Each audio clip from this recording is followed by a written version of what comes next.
Assalamualaikum warahmatullahi wabarakatuh.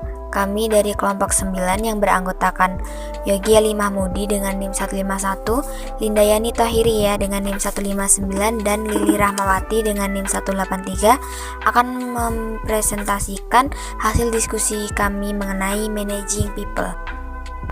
Keberagaman tenaga kerja, pekerja, dan sifat global perusahaan menuntun seorang manajer untuk bersikap kuat memahami, baik secara langsung maupun tidak langsung.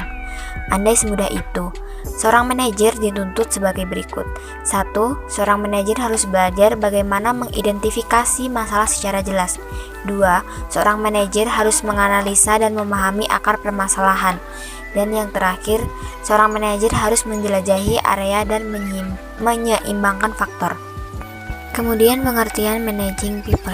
Managing berarti mengelola dan people berarti orang. Mengelola adalah sikap saling ketergantungan, sedangkan orang adalah subjek utama dalam kehidupan, sehingga dapat disimpulkan bahwa managing people merupakan sikap mengatur dan mengelola orang dalam ranah yang terstruktural. Why people behave as they do? Dalam memahami mengapa orang berperilaku seperti yang mereka lakukan, dibutuhkan model internal untuk berpikir asal-usul perilaku yang diamati. Seorang manajer harus memahami VAPE atau Values, Attitudes, Belief, and Expectation melalui pertanyaan sebagai berikut. 1.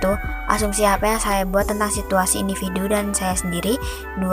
Apa yang saya lihat terjadi. 3. Bagaimana hal tersebut membuat saya merasakan dan bagaimana perasaan orang lain.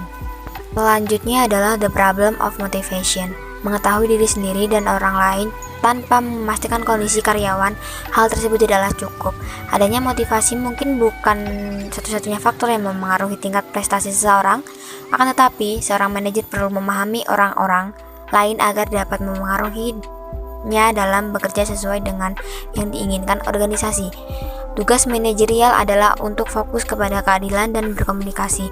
Kemampuan untuk membangun, memelihara, dan memperbaiki hubungan yang naik turun serta melintas adalah dasar pekerjaan manajer.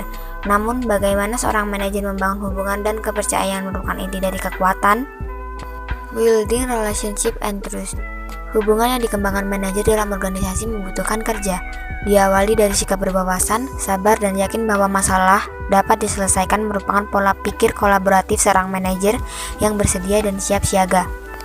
Untuk lebih jelasnya, kami menyediakan bagan yang menyediakan hubungan antara keragaman individu dan manajer. Kemudian ada berkolaborasi dengan orang lain. Dimensi penting dalam kehidupan berbisnis dan manajerial adalah mampu berkolaboratif dengan orang lain. Keterampilan pertama yang harus dimiliki pemimpin adalah bekerja secara kolaboratif dan berkinerja tinggi. Kemudian mengelola tim, yaitu dapat dilakukan dengan 1. Kepemimpinan dari rumah, serta komunikasi dengan karyawan. 2. Mengetahui nilai dan filosofi manajerial pribadi. 3. Menumbuhkan lingkungan terbaik dari orang lain. 4. Bersedia terlibat dalam kondisi sulit. 5. Memahami kelompok dan tim lain.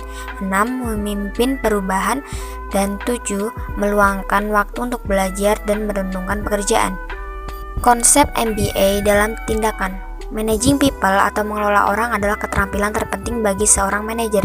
Sebagai contoh, Ivo Rezenjevic dan Jan Gronsky mampu menggambar secara ekstensif tentang kemampuan mereka untuk mengelola orang dalam berbisnis Cisco System di Tiongkok.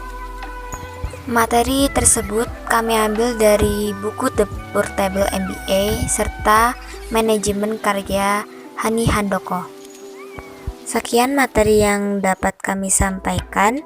Apabila ada salah kata, kami mohon maaf. Terima kasih dan wassalamualaikum warahmatullahi wabarakatuh.